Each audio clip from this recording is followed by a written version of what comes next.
Yo quiero hablar esta mañana acerca de la influencia del joven en el mundo. Es interesante que en muchos países, sobre todo en todo el mundo, han habido movimientos de jóvenes que han hecho cambios significativos. La primavera, como se conoció del mundo musulmán, donde cayeron dictaduras que tenían años, décadas, en Libia, en Siria, se debió precisamente al movimiento de jóvenes que ya estaban, y que era insoportable el sistema, el régimen que tenían, e hicieron cambios.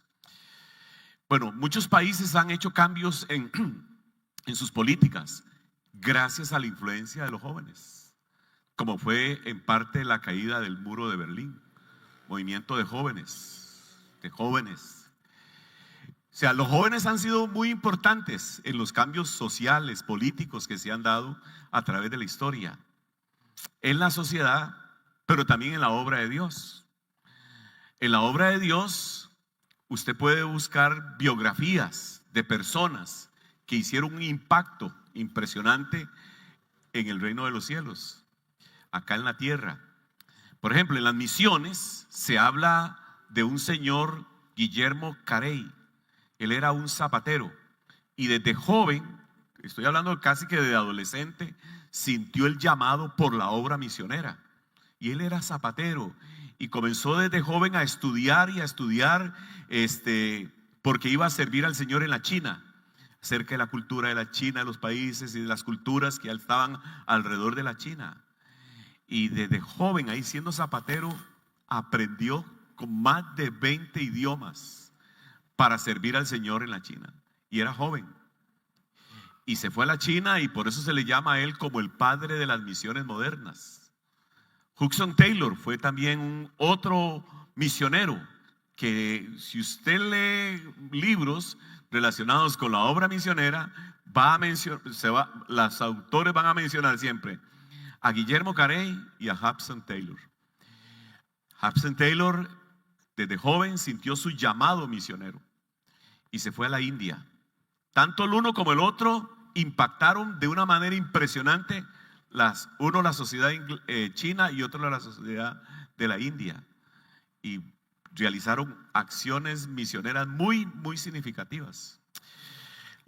Los misioneros que apoyan la iglesia, creo que son 8 familias, si no me equivoco. El que está en la India, Bitinia, fue llamada a la obra misionera para ir a la India cuando ella era una adolescente, casi que una niña de la iglesia, donde yo tuve el privilegio de ser pastor. La otra familia misionera, Max y Debbie. Debbie era una niña y también desde niña y en la adolescencia sintió el llamado de servir a la obra misionera. Fue y estudió medicina, y junto con su esposo están en Malasia sirviendo al Señor, trabajando con refugiados que vienen de Siria y de Jordania, y están en Malasia y están trabajando con jóvenes. O sea, note la cantidad de personas que han sido llamadas por Dios cuando estaban jóvenes, porque los jóvenes son importantes para Dios. Pero ¿cómo es el mundo de la juventud actualmente? ¿Cómo es el mundo? ¿Cómo cambió el mundo, diríamos nosotros? Los que tenemos cierta edad, acuérdense que ya yo tengo 66 años. Yo soy un adulto mayor, solo que no he ido a sacar el carnet, pero soy un adulto mayor. Un día de estos llegué al banco y me dijo el señor: ¿usted es adulto mayor? Me dijo: sí. Entonces pase a la fila de adulto mayor. Bueno, pero lo que quiero resaltar es, yo estoy en otra etapa de la vida, pero también fui joven. Y nuestra juventud era tan diferente a la del día de hoy. Por ejemplo, veamos, ahora que estamos en vacaciones de 15 días en las escuelas, cuando salíamos de las vacaciones, los que estábamos en la escuela o en el cole, llegábamos a la casa y mi mamá se levantaba temprano, nos despertaba a todos y nos despertaba temprano y dice: ahora sí, báñese y váyase. Y nos echaba de la casa.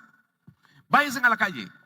Y entonces uno, no era que lo estaban echando porque quisieran, es que porque sabía que uno no hacía nada en la casa, pero en la calle le decía, mi mamá me decía: váyase y regrese cuando tenga hambre, cuando esté la hora del almuerzo.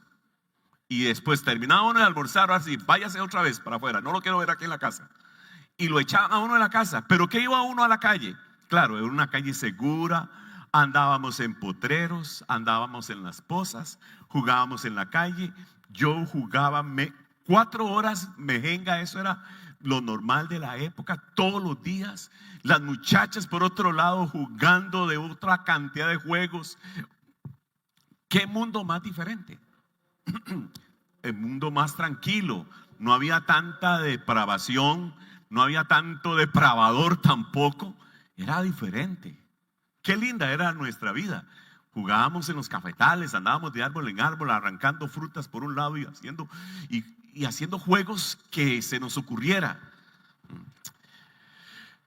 Pero la juventud de hoy en día es diferente. Hoy en día podríamos hablar de la cultura de la tecnología. Los jóvenes están inmersos en la tecnología.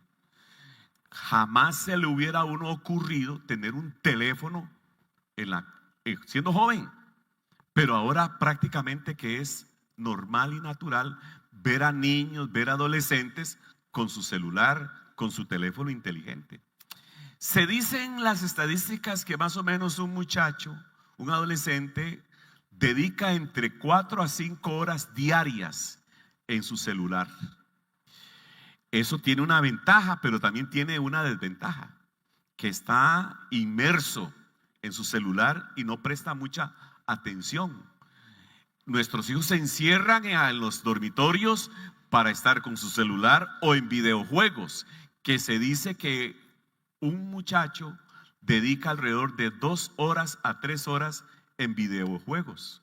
Uno nunca dedicó tanto tiempo para eso, pero sí dedicábamos mucho tiempo para jugar, para correr, para hacer unos juegos que le permitían a uno desarrollar las destrezas físicas y nos ayudaba a socializar. Pero la tecnología ha hecho que muchos muchachos se encierren.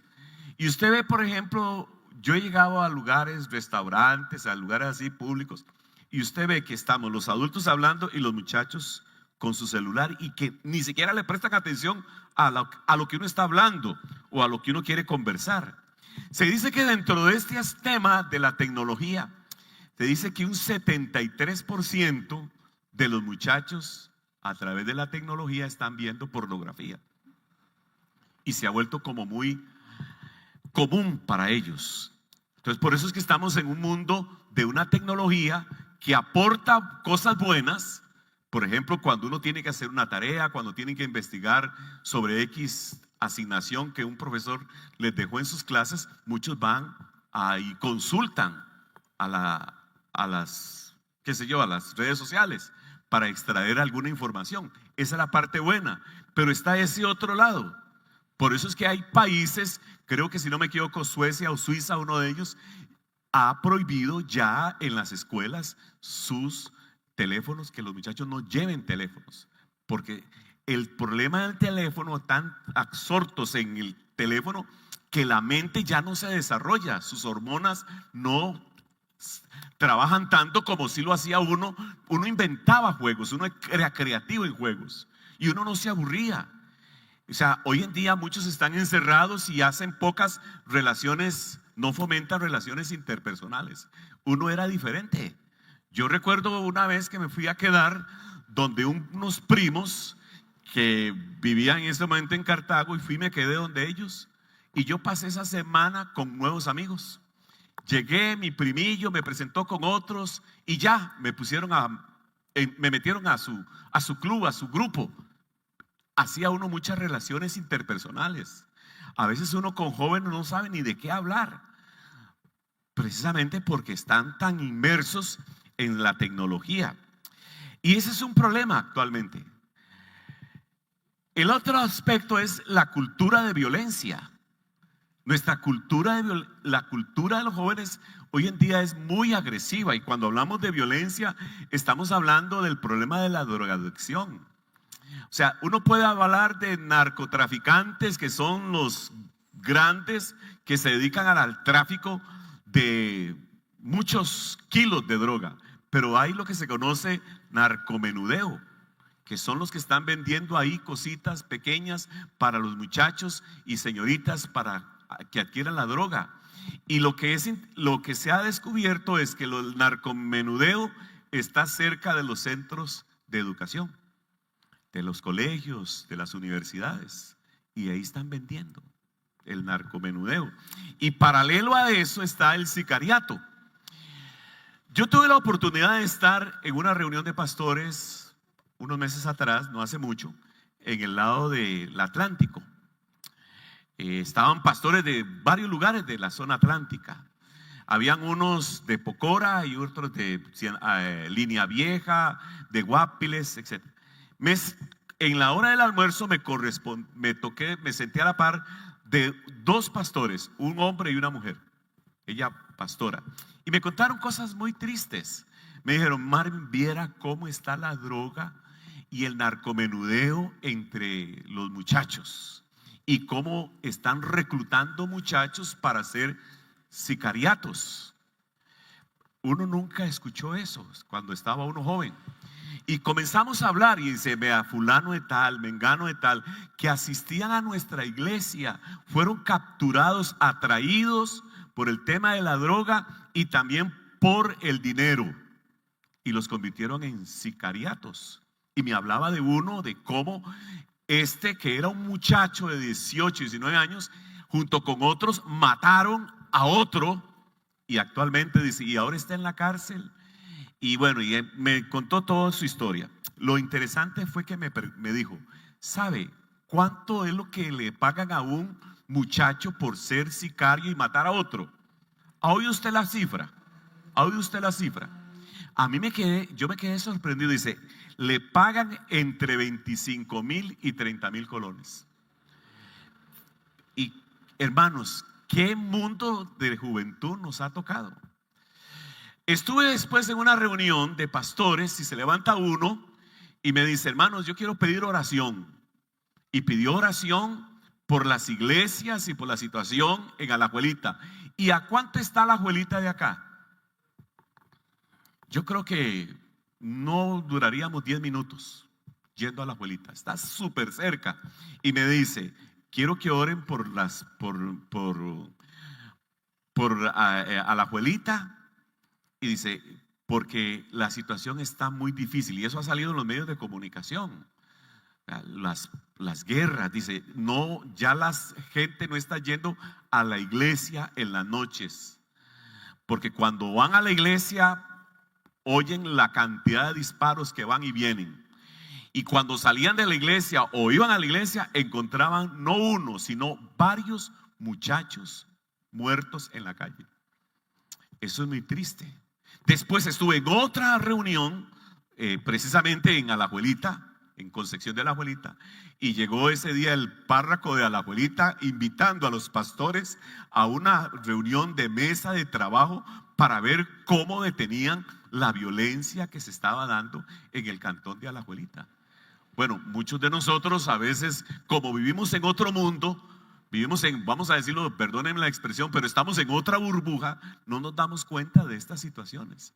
Pero muchas iglesias están lidiando en comunidades de alta peligrosidad.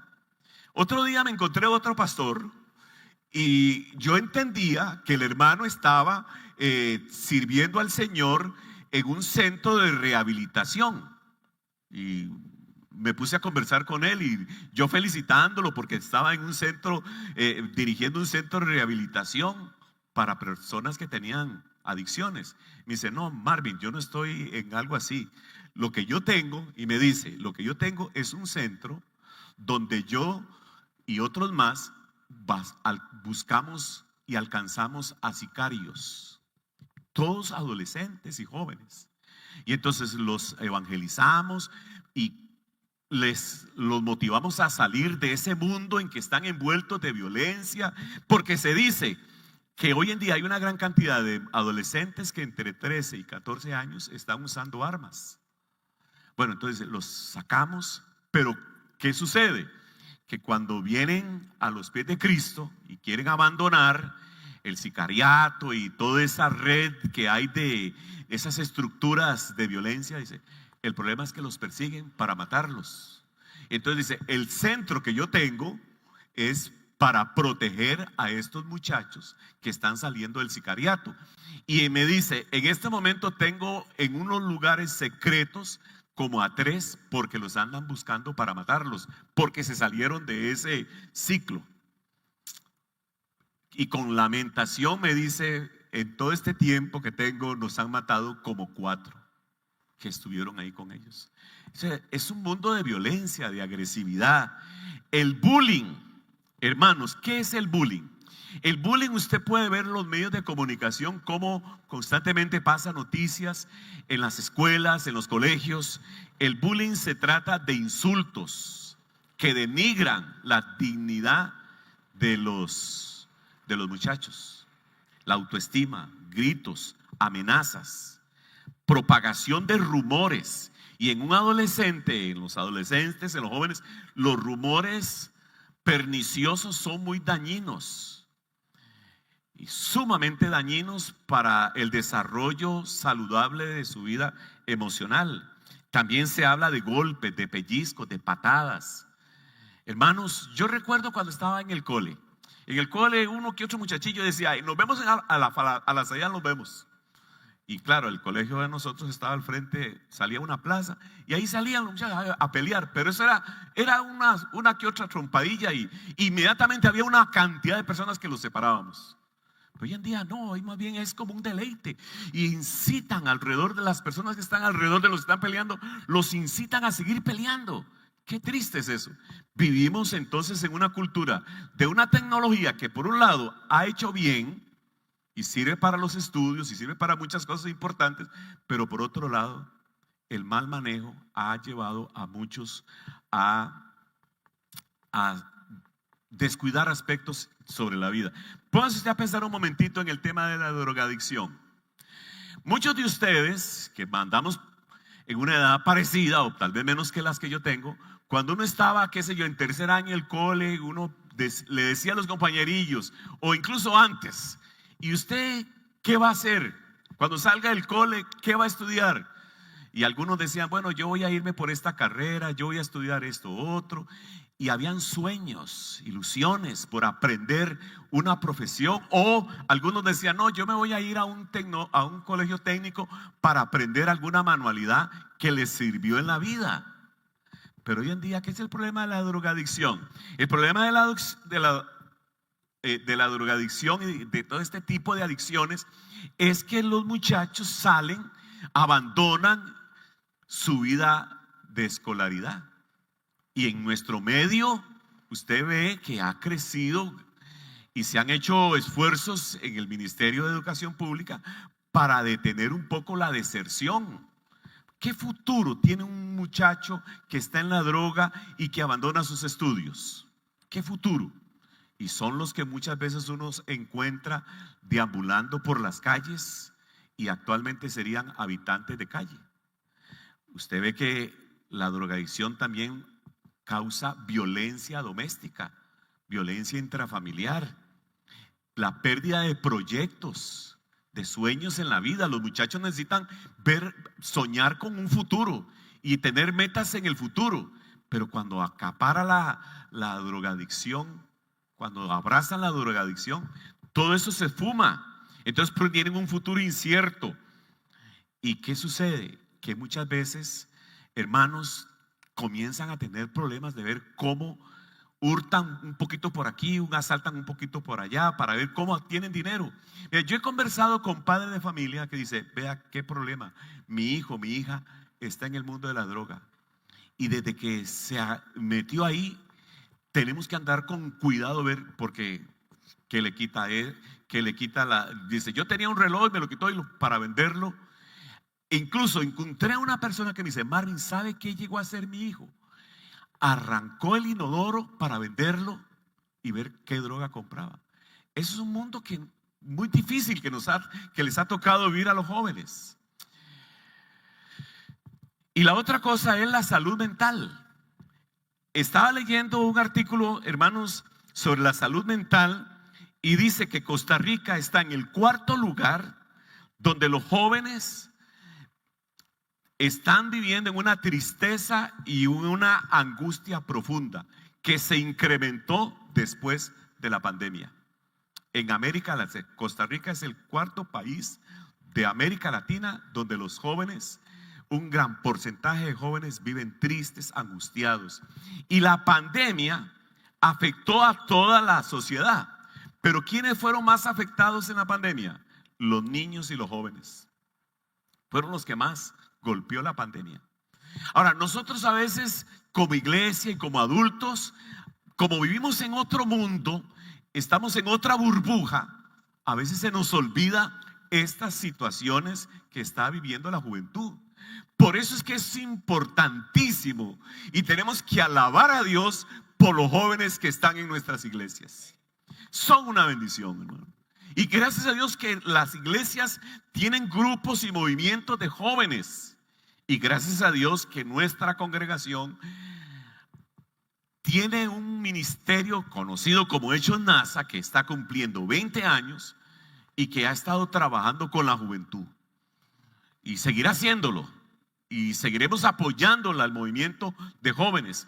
Pero yo quisiera en esta mañana, como adultos, que tomemos más conciencia sobre los jóvenes, que cuidemos a los jóvenes que están en el seno de nuestra familia, que entablemos relaciones significativas, amenas con los jóvenes y adolescentes que están en nuestro contexto familiar. Tenemos que prestarle atención a ellos, tenemos que motivarlos, tenemos que tener un mejor acercamiento, un acercamiento significativo con ellos. Y hay algo que yo he notado en las jóvenes y es lo siguiente: los jóvenes por sí mismos, por naturaleza, ya algo inherente en los adolescentes y los jóvenes es que están en una etapa de cambios. Ya eso es algo inherente y todos vivimos eso.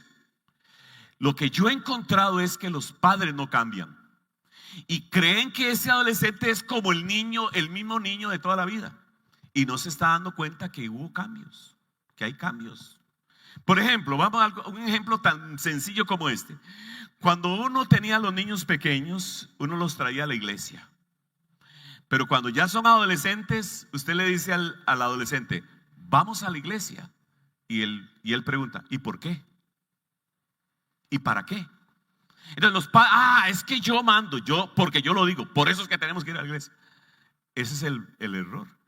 Ya los muchachos, los adolescentes están, lo que llaman los expertos en esto, ellos están cambiando, desarrollando el pensamiento abstracto.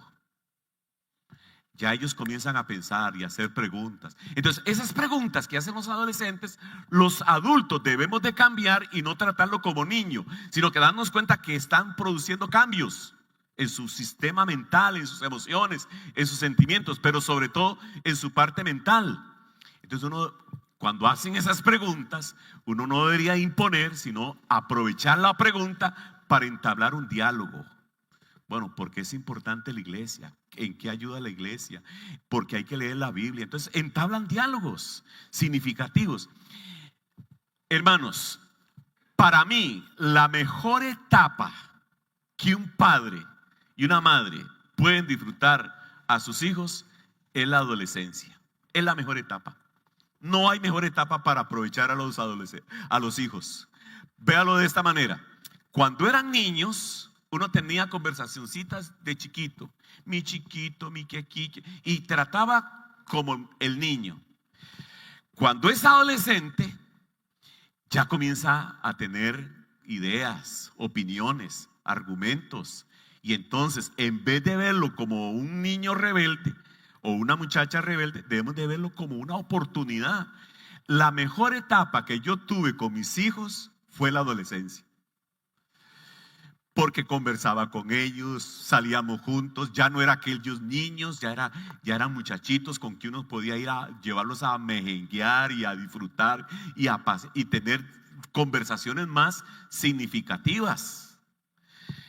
Cuando fueron ya más jóvenes, ¿qué sucedió? Comenzaban a irse de la casa.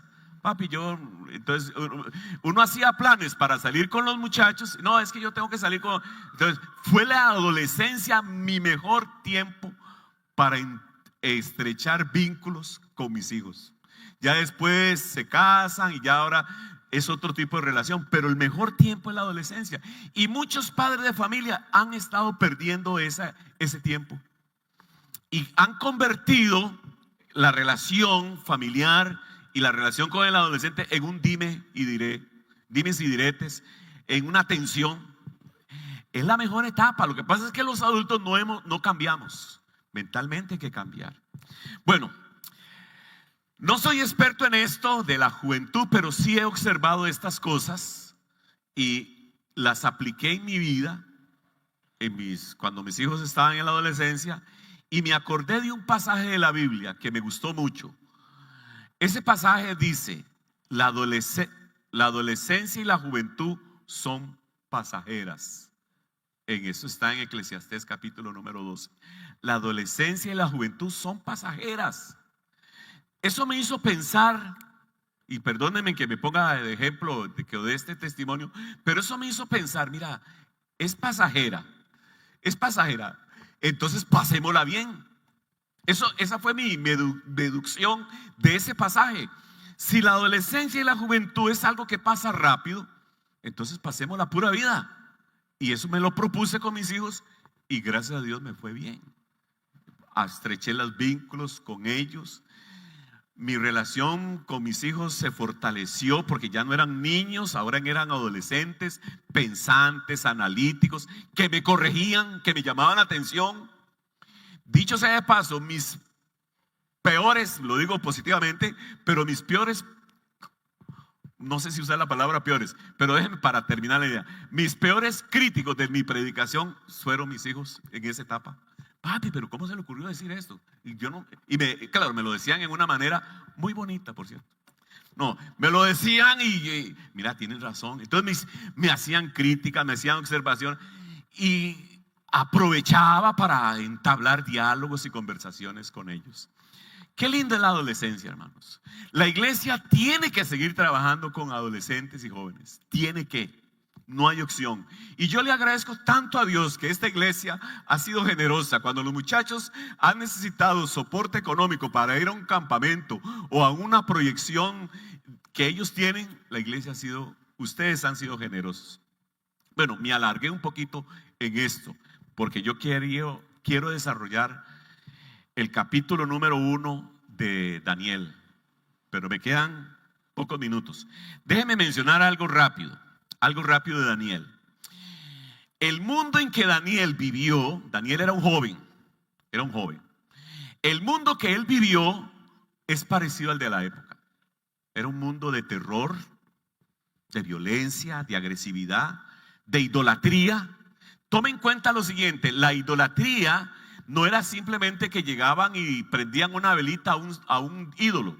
No, es que el culto idolátrico en este mundo antiguo era un culto de depravación. O sea, eran prácticamente orgías que se hacían. Entonces era un culto. La idolatría estaba asociada con el desenfreno sexual y con depravación. Y también era un imperio de injusticia. Bueno, pero en ese contexto de ese imperio aparece Daniel. Daniel era un joven. Ahora, se dice varias cosas de Daniel. Lo primero que se dice es que era guapo, era hermoso. Vea lo que dice la Biblia cuando habla de la parte física. Dice, sin ningún defecto. O sea, ¿cómo podríamos decir? Era de pies a cabeza, era un muchacho atractivo, guapo. O sea, con lo que yo quiero resaltar es lo siguiente, para darme a entender. Un muchacho guapo probablemente tenía un montón de chiquillas detrás de él, porque era guapo, era atractivo. Como muchas veces las muchachas se fijan, mira qué guapo aquel muchacho, y no le quitan los ojos. Bueno, pero lo bonito de Daniel es que a pesar de sus tentaciones que pudieron haber sido sexuales o atraído por el sexo opuesto, se mantuvo fiel a Dios. Eso es lo que quiero resaltar. La otra cosa, Daniel tenía actitud para aprender. Por eso es que la mejor edad para aprender es la juventud. La mejor edad para aprender la Biblia, para aprender textos, para aprender sobre lo que en el futuro van a ser una profesión, es la juventud. Hay que aprovechar la juventud para aprender una carrera, para aprender una profesión. Espiritualmente, y ese es el pasaje que quiero en esta mañana resaltar. Fíjese lo que dice Daniel capítulo número 1, el verso número 8. Este verso es importantísimo en la historia de Daniel. Verso 8 dice: pero Daniel se propuso no contaminarse. O sea, a pesar de estar en la corte, tome en cuenta que las cortes siempre han sido centros no solamente del poder político, pero también han sido centros de depravación, de libertinaje. Y Daniel, que vivía ahí en ese lugar, determinó no contaminarse. Decidió ser fiel a Dios. Necesitamos jóvenes que decidan en su adolescencia, en su juventud, que decidan amar a Jesucristo con todas las fuerzas de su corazón.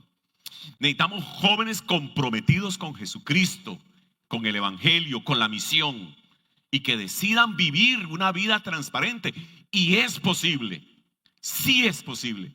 A pesar del contexto en que se está llevando a cabo el desarrollando la juventud, pueden ser fieles y comprometidos con el Señor. Él decidió no contaminarse. Entonces, Daniel decidió obedecer. Pero en esto yo quiero resaltar lo siguiente: si en el seno de su familia hay jóvenes, usted como adulto tiene que ser el primero de dar testimonio. Sea usted un padre, una madre ejemplar, y que sus hijos vean papá con sus debilidades, pero ama a Dios y ama al Señor y obedece al Señor. Que en la familia nos conozcan como adultos comprometidos con Cristo y que seamos fieles. Porque ¿qué es el problema de la juventud o que vive la juventud? Que en la iglesia muchas veces los adultos se comportan de una manera y en la casa son un desastre. Entonces no dan testimonio. No dan testimonio. Hay muchachos que se han retirado de los caminos del Señor y que se han endurecido porque vieron el mal ejemplo de sus papás. Los veían venir a la iglesia con caritas de santulones, pero iban a la casa y eran demonios. Se transformaban. Qué triste es eso. Es sumamente triste. Por eso necesitamos jóvenes comprometidos con Jesucristo, pero adultos que con su testimonio reflejen el carácter de Jesucristo y una obediencia incondicional a Jesús. Los padres tenemos un rol muy importante en esto, sumamente importante, especialmente los hombres. Los hombres tenemos que ser ejemplares, tenemos que dar testimonio. A veces dice, es que el hombre es la cabeza del hogar, pero a veces es una cabeza que está por los suelos, por la clase de vida y el testimonio que viven. Necesitamos padres y adultos comprometidos, madres temerosas de Dios, que amen a Cristo y que instruyan a sus hijos con sus palabras, pero también con sus hechos. Por eso yo he encontrado una gran cantidad de muchachos que decidieron no volver a la iglesia por el mal testimonio de los adultos de la iglesia y tristemente de los adultos en su casa. ¿Qué más? Quiero resaltar otro aspecto importante. Daniel no estuvo en solitario. Daniel estuvo unido a otros jóvenes. Por eso necesitamos que los jóvenes se salgan de la soledad, del encierro en que muchas veces están y se integren a la dinámica con otros jóvenes. Vea qué interesante este pasaje. Dice, a estos 4 jóvenes, porque Daniel se unió a 3 y era un cuarteto, Daniel y sus amigos. Y vea qué interesante lo que dice. A estos 4 jóvenes Dios los dotó de sabiduría e inteligencia para entender toda clase de literatura y ciencia. Además, Daniel podía entender toda visión y todo sueño. Lo que yo quiero llamar la atención es lo siguiente. En el capítulo número 1 de Daniel, el verso 8, se habla de la determinación que tuvo Daniel de ser fiel a Dios. Hasta el versículo 17 dice que Dios los dotó. Lo que quiero resaltar es que vea el orden, vea la secuencia. Primero se comprometieron con Dios. Como resultado de ese compromiso con Dios, Dios los dotó de sabiduría e inteligencia.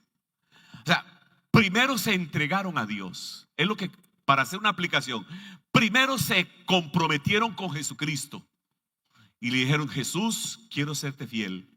Quiero vivir en pureza sexual. Quiero vivir una vida transparente. Quiero ser un buen testimonio. Primero se comprometieron y después vino la acción de Dios diciendo: yo te ayudo.